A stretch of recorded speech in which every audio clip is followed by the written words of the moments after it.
Mateus, Evangelho de Mateus, capítulo 9. Mateus, capítulo 9. Evangelho de Mateus, capítulo 9.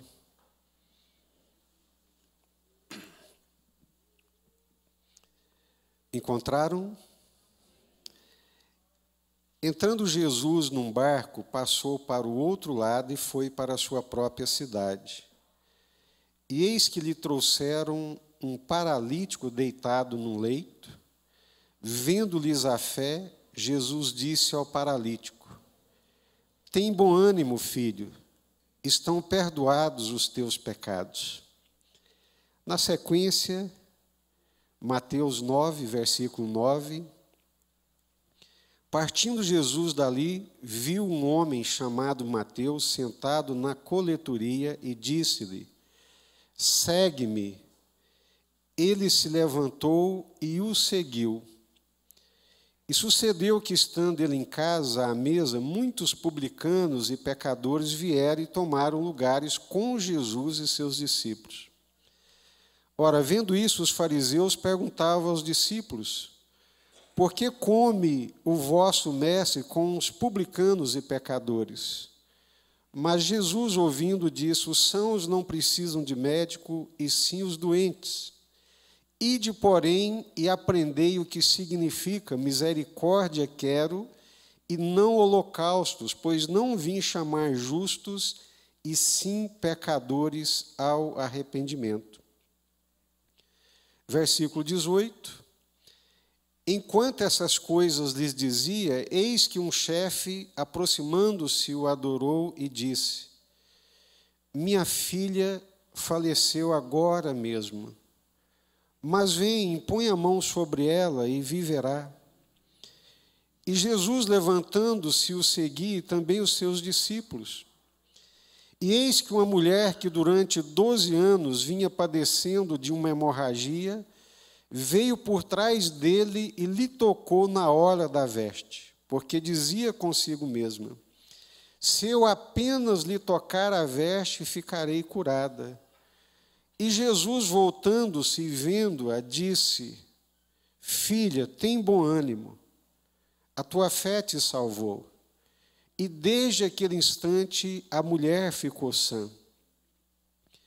Tendo Jesus chegado à casa do chefe, vendo os tocadores de flauta e o povo em alvoroço, disse: retirai-vos, porque não está morta a menina, mas dorme.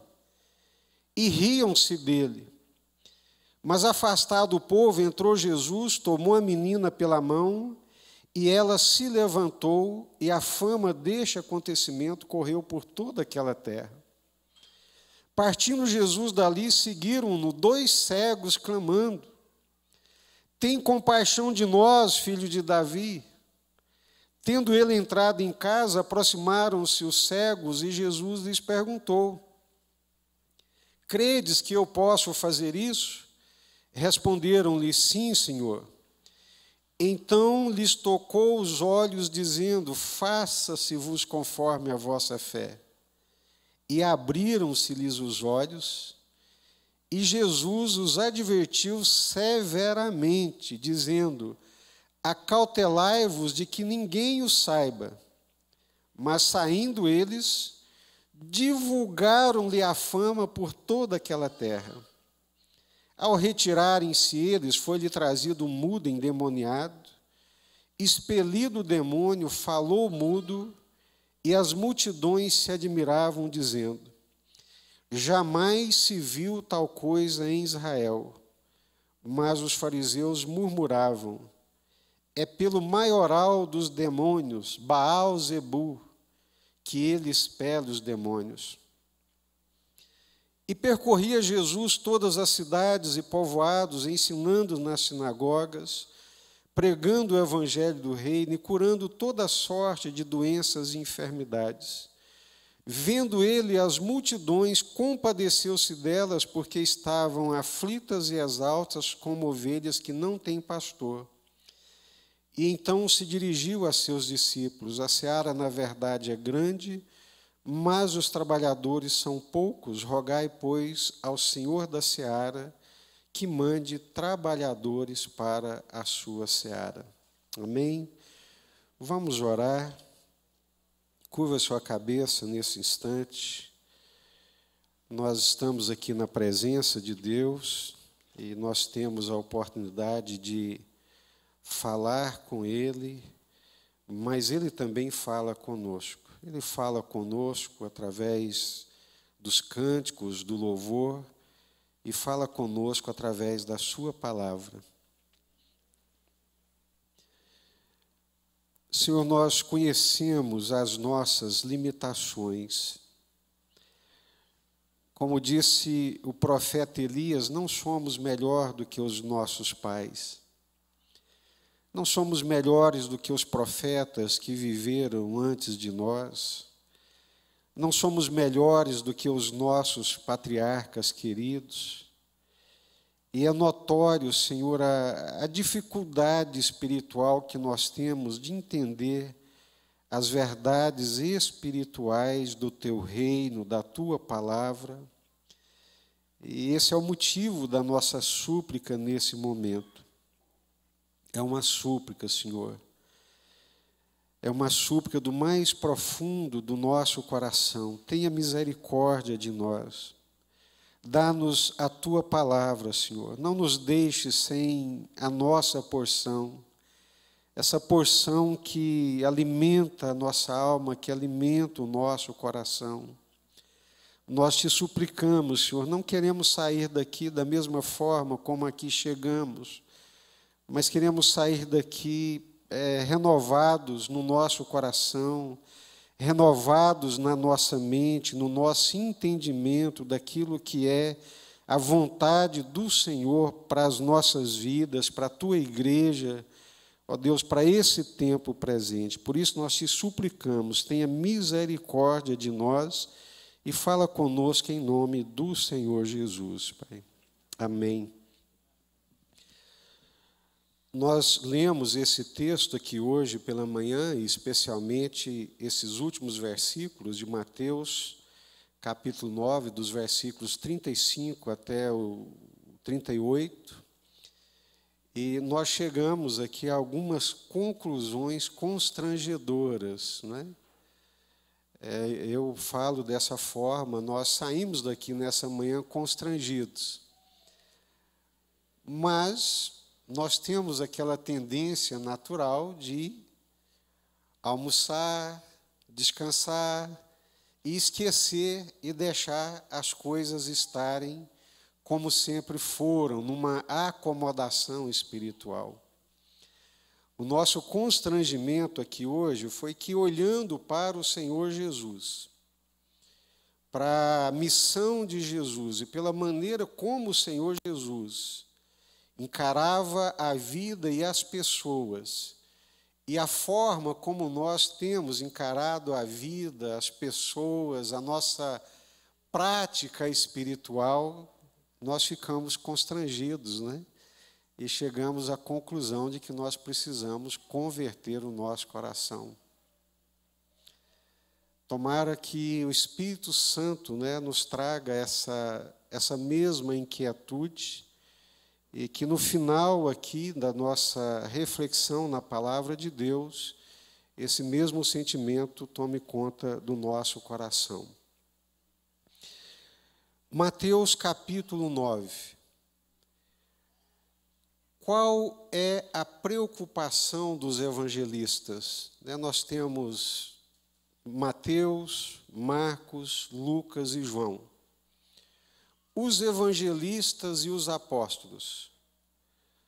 Qual foi a preocupação deles em buscar a Deus, em buscar de uma forma muito séria, muito comprometida, sincera, honesta, verdadeira, transparente, recorrendo aos melhores métodos de narrativa e de descrição dos fatos históricos daquilo que aconteceu, porque a intenção deles, ao fazerem esses registros, era de deixar para gerações futuras quem é o Senhor Jesus. E para que os discípulos de Jesus, aqueles que fossem seguir a Jesus, soubessem de fato e de verdade o que é que eles estavam fazendo. João, no seu evangelho, ele deixa muito claro estas coisas, estes sinais que narrei, que escrevi, tiveram um único objetivo: todos quantos lerem esses escritos pudessem crer que Jesus Cristo é o Filho de Deus e, crendo, possam ter vida em seu nome. Mateus está nos apresentando quem é o Senhor Jesus. E, especialmente nesse capítulo 9 de Mateus, Mateus é um judeu convicto, criado nessa cultura religiosa milenar, dessa estrutura religiosa milenar, e ele tem uma percepção da parte de Deus, uma iluminação do Espírito Santo de Deus, de que aquela estrutura religiosa construída ao longo dos anos pelo judaísmo, pelos judeus, aquela estrutura, ela era um odre velho. Ela havia se tornado um odre velho que não comportava mais o vinho novo do Evangelho. A maneira deles encararem a vida, a maneira deles conduzirem as suas vidas já não era condizente com os propósitos de Deus. Eles eram extremamente religiosos, ninguém pode negar. Eles eram tão comprometidos com aquela estrutura religiosa que eles chegavam ao ponto de ir na horta e separar da horta o dízimo da hortelã, do cominho, da salsinha, da cebolinha. Mas o coração, o entendimento, a compreensão, a leitura da vida, numa perspectiva de Deus, eles haviam perdido há muito tempo. Então, Mateus, ele está nos mostrando aqui no seu evangelho que, através do Senhor Jesus, nós precisamos moldar a nossa mente, acurar a nossa visão e ter uma perspectiva correta da vida, da maneira como o Senhor Jesus encarou a vida, é a maneira como nós devemos também encarar. Então, vamos lá. Jesus, ele tem uma percepção muito clara da realidade, ele tem uma percepção muito concreta da realidade, da vida e da vivência humana. Falando isso, parece uma coisa extremamente óbvia, mas não é. Os filósofos dos dias de Jesus, eles se debruçavam numa luta enorme para entender o que era real e o que não era real. Eles conseguiram entender que muitas vezes a nossa visão e a nossa percepção, ela é ofuscada. E que não raras vezes nós somos enganados por sofismas, por pensamentos que são pensamentos distorcidos e que nos distanciam da compreensão da realidade. Eles conseguiram entender isso. Que é muito difícil ter uma percepção clara da realidade, do que é real, do que é verdadeiro. E Jesus tem uma grande preocupação dos filósofos, dos pensadores, dos políticos, era saber o que é a verdade. E ali já haviam os sofistas que torciam a verdade, já havia os céticos que achavam que era impossível conhecer a verdade, haviam aqueles que se debruçavam para descrever analiticamente, conceitualmente o que era a verdade. E nós descobrimos que a verdade não é um conceito. A verdade é uma pessoa. Eu sou o caminho e a verdade e a vida. E nós continuamos quebrando a cabeça, discutindo, debatendo. É o Pôncio Pilatos, com toda a sua formação greco-romana, que pergunta para Jesus, mas o que é a verdade?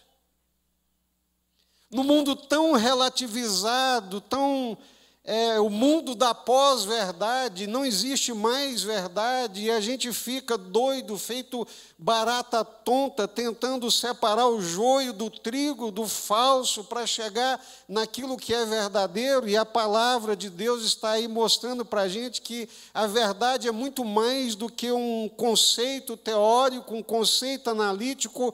A verdade é uma pessoa, é a pessoa do Senhor Jesus. Ele é a verdade.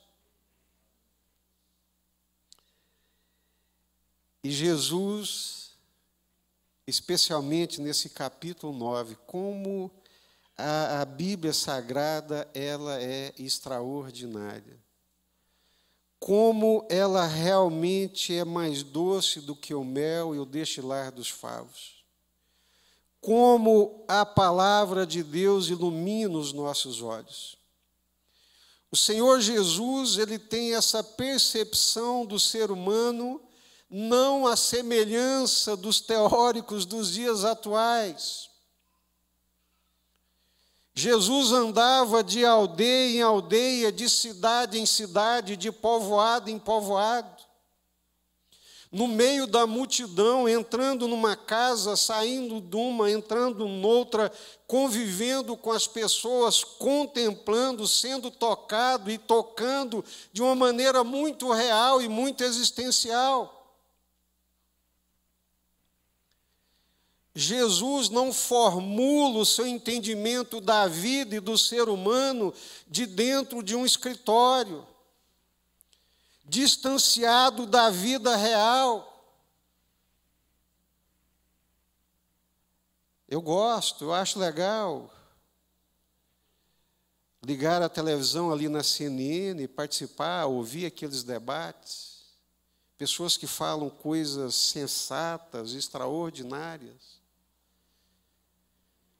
mas que nunca vivenciaram de andar, de estar junto, de apalpar, de contemplar a dor do ser humano, ou do ser humano de um modo geral. Jesus não. É por isso que João vai dizer que o Verbo se fez carne. Mas ele não apenas se fez carne, ele habitou entre nós. E o Verbo se fez carne, habitou entre nós, e nós vimos a sua graça e a sua verdade. Ou seja, Jesus não apenas se encarna assumindo a forma humana, porque ele poderia ter se encarnado como ser humano e viver alijado, distanciado dos seres humanos, mas ele não faz isso. O Verbo se fez carne e habitou entre nós, e nós vimos a sua graça, nossos olhos viram, nossas mãos apalparam. Porque Jesus vivia entre as pessoas, de cidade em cidade, de aldeia em aldeia. A sua percepção da realidade não é uma percepção teórica. Eu fico observando nessa perspectiva cristã de Jesus, né? E as pessoas falam e debatem sobre o feminismo, sobre o homossexualismo, e vira aquela confusão terrível, mas nenhum deles, certamente, algum dia, sei lá, se assentou para acompanhar, para ouvir os dramas de quem vive essas coisas. A visão de Jesus, ela não é uma percepção teórica que nasce de um exercício intelectual, mas a cosmovisão de Jesus, a percepção da vida das pessoas, nasce de alguém que se fez carne, habitou entre nós, andou entre nós, viveu as dores e as mazelas do ser humano como ninguém. Jesus sente a dor das pessoas e sente existencialmente, não apenas num exercício intelectual ou num exercício de onisciência, não. Jesus, ele, sabe, sente o odor de um paralítico que está prostrado ali no tanque de Betesda há muitos anos, que não consegue se movimentar. Como é que você imagina uma pessoa que está ali prostrada, que não consegue se movimentar, urinando e evacuando onde? Se não tem sequer quem o leve para dentro da piscina. É interessante que Jesus sobe para Jerusalém naquela festa e ele não vai para onde está a multidão. Jesus vai para onde estão aqueles excluídos, miseráveis, fétidos, ali cheio de uma falsa expectativa que tudo indica que fosse uma lenda, esperando que o anjo movesse as águas. Então, o Senhor Jesus andando de cidade em cidade, caminhando de um lugar para o outro, de repente ele está numa casa e chegam ali os amigos com um paralítico. Consegue imaginar a cena? A casa está apinhada de gente. A casa tem gente na janela, nas portas, porta da sala, porta da cozinha. A casa está cheia de gente. E aqueles amigos, né, numa maca, jogam aquele paralítico em cima e, num arroubo de fraternidade, de companheirismo, levam aquele paralítico para Jesus, na expectativa de que Jesus seria a resposta e a solução para aquela paralisia miserável que lhe tolhia os movimentos, que causava aquela imobilidade física. Aí é que eu quero que nós prestemos atenção na perspectiva de Jesus. Eles chegam arrastando aquele paralítico, sobem em cima da casa do eirado, abrem o eirado e descem a maca lá diante de Jesus. E Jesus está ali falando, cercado de gente de todos os lados, e de repente vê a maca descendo do teto e o paralítico é colocado diante dele.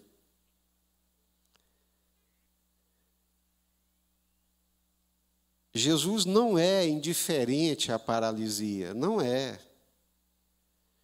Jesus não é indiferente à enfermidade. Quantas pessoas que Jesus curou?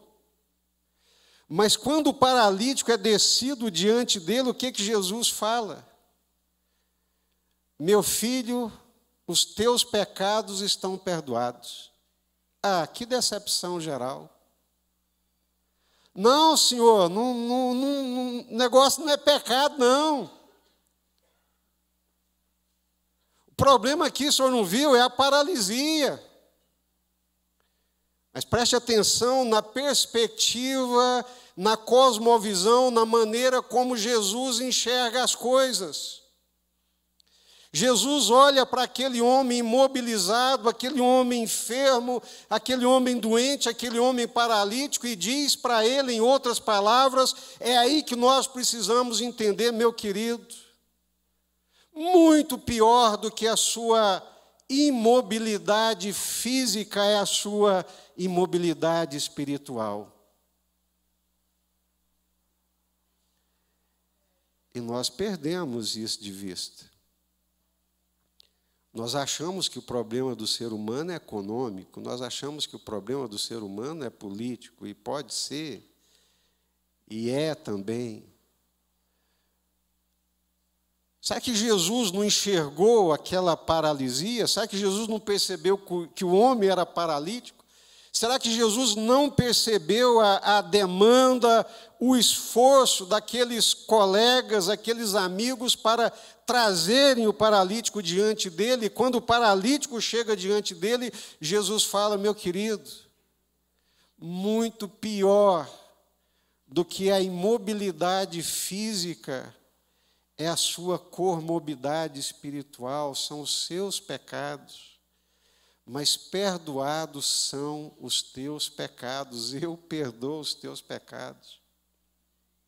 É assim que Jesus encara as coisas. Essa é a perspectiva de Jesus interpretar a vida. Não existe nada pior do que uma vida mergulhada no pecado. Uma paralisia física não se compara com a paralisia espiritual, com a cegueira espiritual que o pecado provoca. Jesus tem uma percepção da vida, uma cosmovisão da existência segundo Deus. Ele percebe as coisas como elas realmente são. Olha, eu quero parabenizar vocês pelo esforço de trazer o colega aqui. Vocês são gente boa, que amigos, fraternos, companheiros, trouxeram, né, o paralítico aqui, preocupado, na expectativa de que ele saia daqui andando. Olha, vocês são gente boa, mas eu tenho uma coisa para falar para vocês. Pior do que a paralisia são os seus pecados. E eu suspeito que, pouco a pouco, nós fomos perdendo a perspectiva de Deus e de Jesus a respeito da grande mazela do ser humano, que são os nossos pecados que nos separam, que nos apartam de Deus, e longe de Deus estamos todos mortos. Mortos não apenas num futuro de perdição eterna, mas mortos hoje. Sem a presença de Deus, sem a comunhão com Deus, meus queridos, a vida humana, não vou nem falar o que eu imagino que seja uma vida sem Jesus. E Jesus sai dali e continua na sua caminhada, e ele chega diante de uma coletoria. Eu estou para encontrar alguém que tenha prazer em pagar impostos. Todo mês de abril, que chega a época de fazer lá, não é nem a minha declaração, é o ajuste da minha declaração, porque os meus impostos já são retidos na fonte.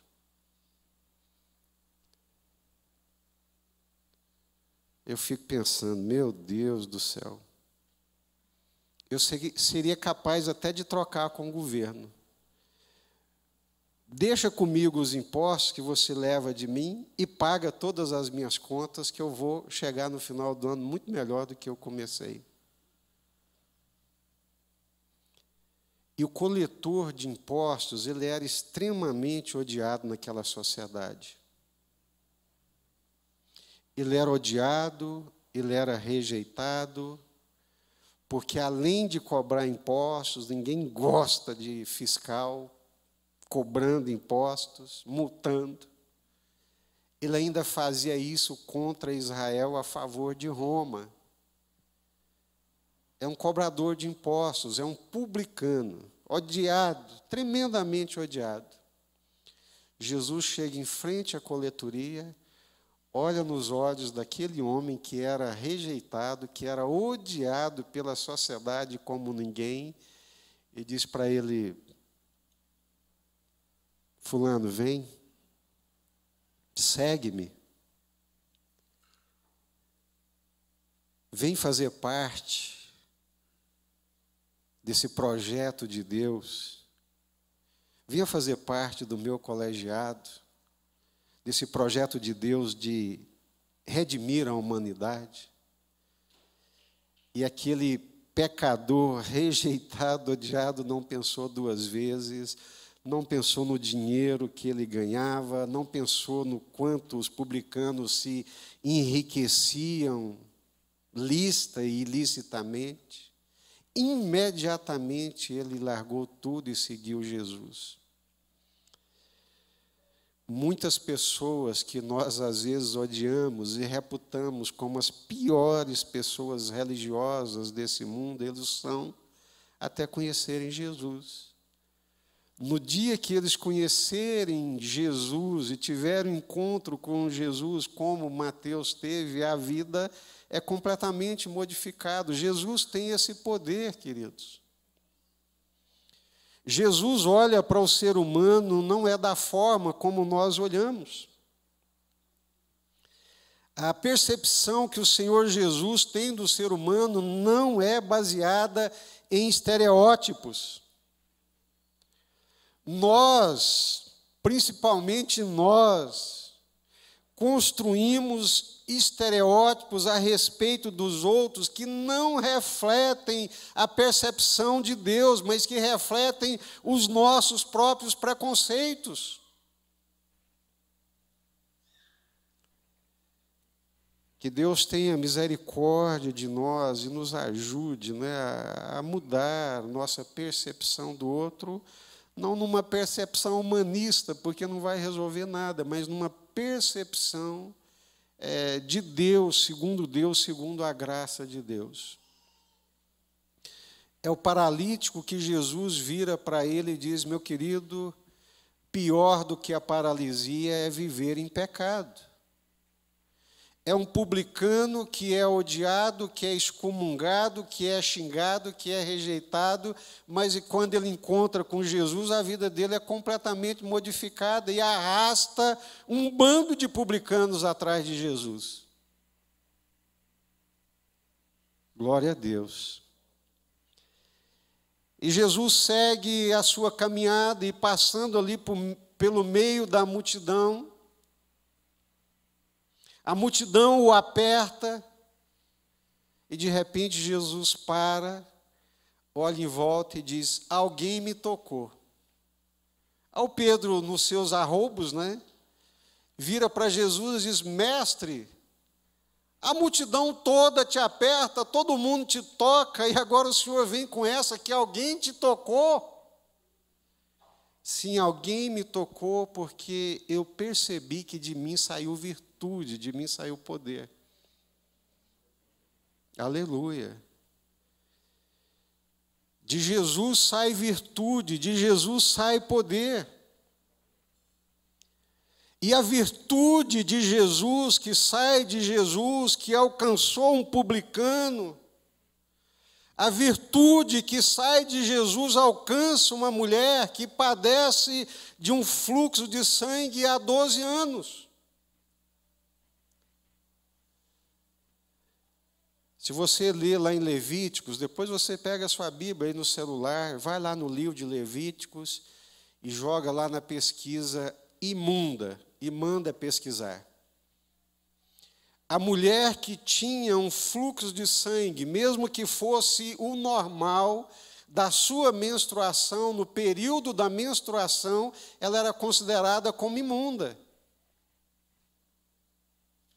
E se ela tivesse um fluxo recorrente durante todo o período desse fluxo, dessa hemorragia, ela era considerada imunda. Onde ela se assentasse era imundo, onde ela se deitasse era imundo, a pessoa em quem ela tocasse era imunda, ficava imunda.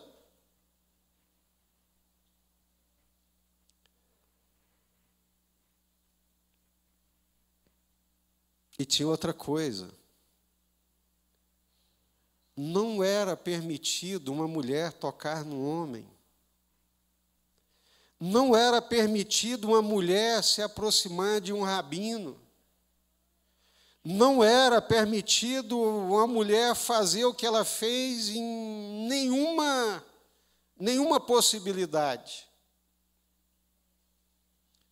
Mas olhem, olhemos para quem é Jesus e para a forma como Jesus encara a vida e a importância que Jesus dá ao ser humano, nós ficamos aí engalfinhando numa tergiversação sem fim sobre os direitos do homem, da mulher, do branco, do negro, que são coisas boas e que fazem parte da vida, mas Jesus está muito acima disso. Numa perspectiva da sociedade daquele tempo, aquela mulher não podia nem chegar perto de Jesus. E quando Jesus para e grita, alguém me tocou, a mulher estremeceu, ficou gélida. Vou ser apedrejada. Fui descoberta.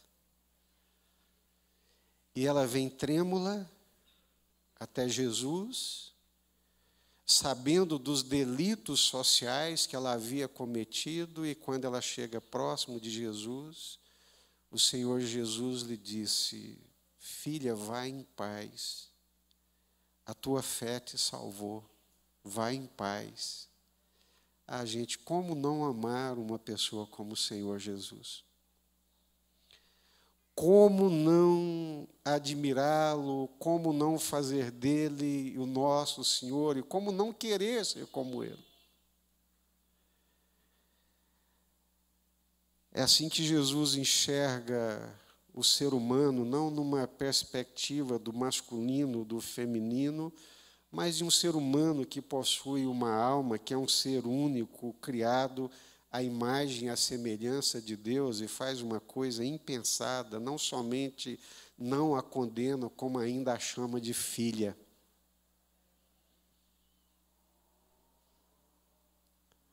O que essa multidão está precisando, o que a sociedade está precisando é ver Jesus, é encontrar com o Senhor Jesus. E a perspectiva que o Senhor Jesus tem da morte. Aquele pai desesperado, e não poderia ser diferente, ele chega até Jesus e diz, Senhor, a minha filha morreu, mas eu creio que se o Senhor vier e colocar a sua mão sobre ela, ela vai se levantar. Não era permitido também um sacerdote tocar um morto, e ninguém podia tocar um morto. Mas Jesus, ele não somente tem uma perspectiva diferente da morte, porque ele chega ali, estão as carpideiras, as choradeiras, o povo chorando, a multidão se movimentando, deixa o mestre em paz, porque a menina já morreu. E o Senhor Jesus entra ali no quarto, vê a menina que realmente está morta, toma ela pela mão e diz, Talita cumi.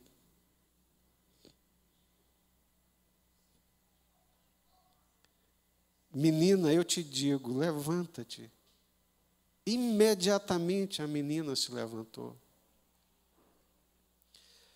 Porque Jesus é a única esperança para a morte, porque Jesus é muito maior do que a morte, porque em Jesus a morte perde o seu poder, em Jesus a morte perde a sua autoridade.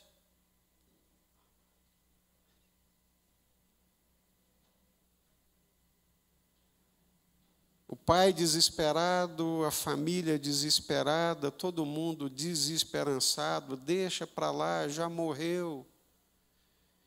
E a gente fala que tem esperança enquanto está vivo, depois que morre acabou, mas não, com Jesus não é assim. Ele vai além dessa palavra final da morte. Ele é a vida, ele é a ressurreição. É caminhando, é andando que Jesus vai percebendo, sentindo a dor de uma mulher que perdeu tudo, que gastou tudo durante 12 anos e ainda era imunda, mas quando ela encontra com Jesus, a vida dela é completamente transformada.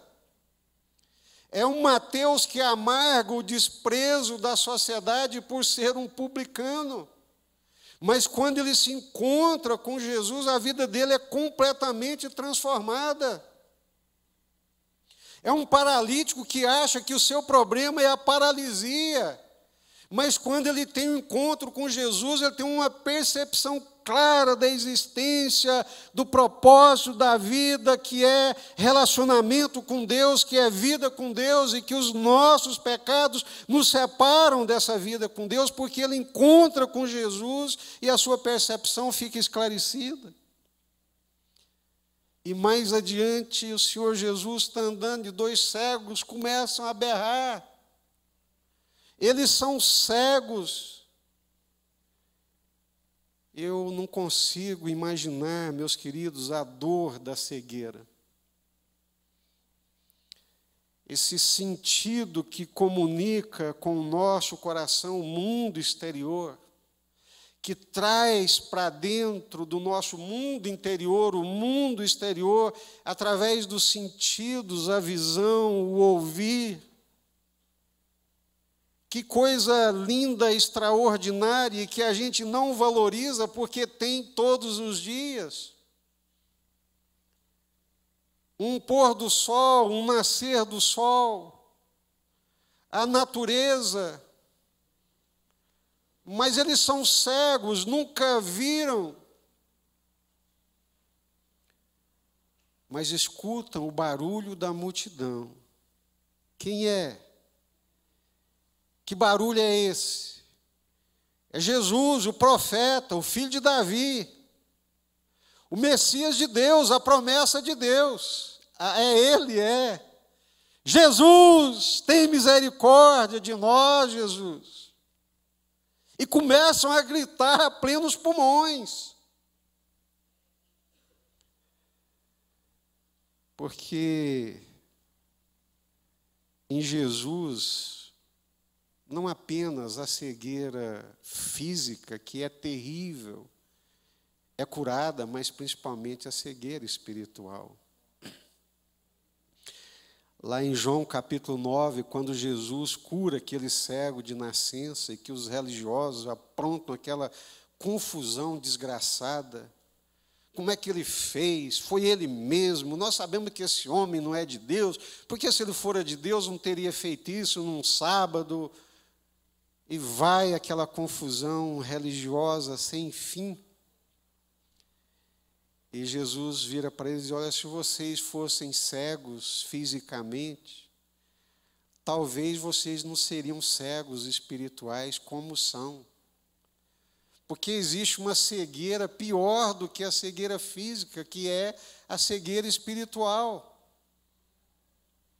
Se a cegueira física nos impede de ver a luz, se a cegueira física nos impede de perceber e trazer do exterior coisas para o nosso interior, a cegueira espiritual nos impede de ver a luz de Deus, da graça de Deus, da alegria de Deus, da comunhão com Deus e de trazer para nós e para as nossas vidas a luz de Deus. Mas é Jesus que cura. É Jesus que diz: tragam os cegos aí. E lá vem os 2 cegos. E Jesus pergunta: o que é que vocês querem que eu vos faça? Uai, Senhor, que pergunta redundante. Mas é o que nós chamamos de responsabilização, né? Jesus os responsabiliza, eles dizem: Senhor, nós queremos ver. E Jesus torna responsabilizados: mas vocês creem que eu posso fazer isso? Sim, Senhor, nós cremos. Aí que vem uma coisa difícil, né? Jesus toca nos olhos deles e diz assim: seja-vos feito conforme a vossa fé. E graças a Deus que os 2 enxergam, né? Eles realmente tinham fé, né? Acho que se algumas coisas Jesus fizesse isso conosco, acho que não daria certo, né? Mas esse é Jesus. E vira para os cegos e diz: olha, não façam propaganda disso, que ninguém o saiba. E vai um pouquinho mais adiante, encontra lá um homem que era mudo. E todo mundo achava que ele era mudo por uma deficiência física. E Jesus tem a percepção de que ele era mudo porque havia nele um espírito maligno que prendia, que amarrava a sua habilidade de falar. E Jesus vê, e Jesus percebe.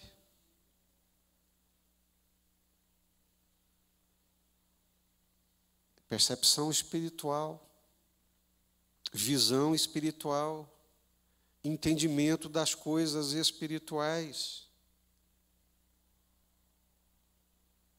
E aí vem os religiosos, né? Que interessante, quem devia ter uma percepção do reino de Deus, dos sinais do reino de Deus, tem uma visão completamente às avessas. E dizem, não, é pelo maioral dos demônios, é por Baal-zebu, por Beuzebu, que ele está fazendo essas coisas.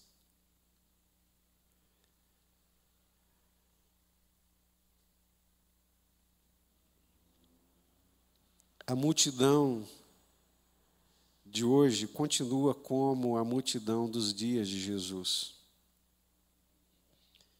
E nós somos os pés de Jesus. Nós somos o corpo de Jesus aqui na terra. Então, a nossa percepção da multidão, a nossa ação em relação à multidão, precisa ser a mesma de Jesus, queridos. A igreja, nós, eu, você, precisamos, é que eu estou fazendo aqui, olhando a palavra de Deus, é a percepção que Jesus tem das coisas da vida, das demandas da vida, das dores humanas, do sofrimento da multidão. Jesus tem uma percepção segundo Deus. E eu sinto, sem ser pessimista, maldoso, sem querer projetar as minhas culpas nos outros, que nós estamos muito distanciados da visão de Jesus, da percepção e, consequentemente, da missão e da ação de Jesus.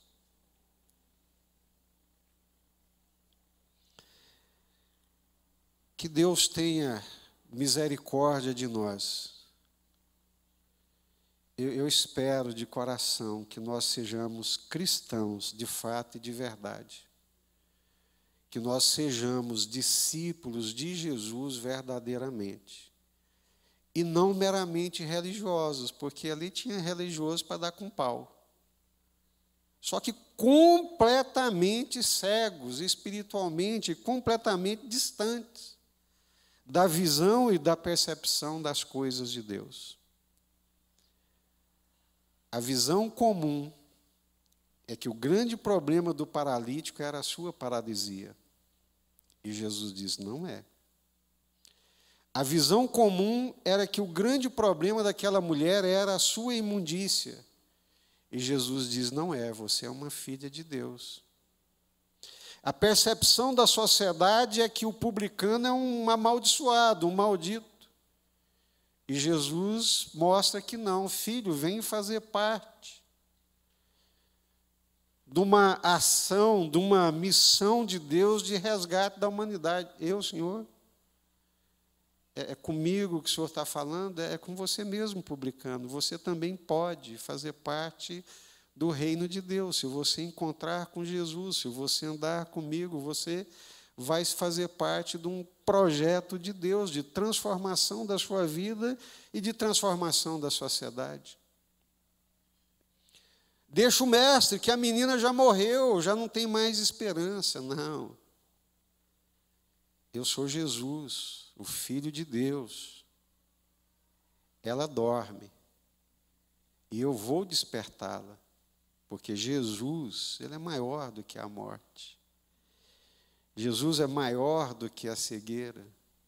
Jesus tem uma percepção clara de que aquele homem não fala, não é por causa de problemas físicos naturais, mas Jesus enxerga claramente, numa percepção da realidade, a partir de Deus, da ação do Espírito Santo, que nos falta, que o problema daquele homem era um problema espiritual, um demônio que prendia a fala dele.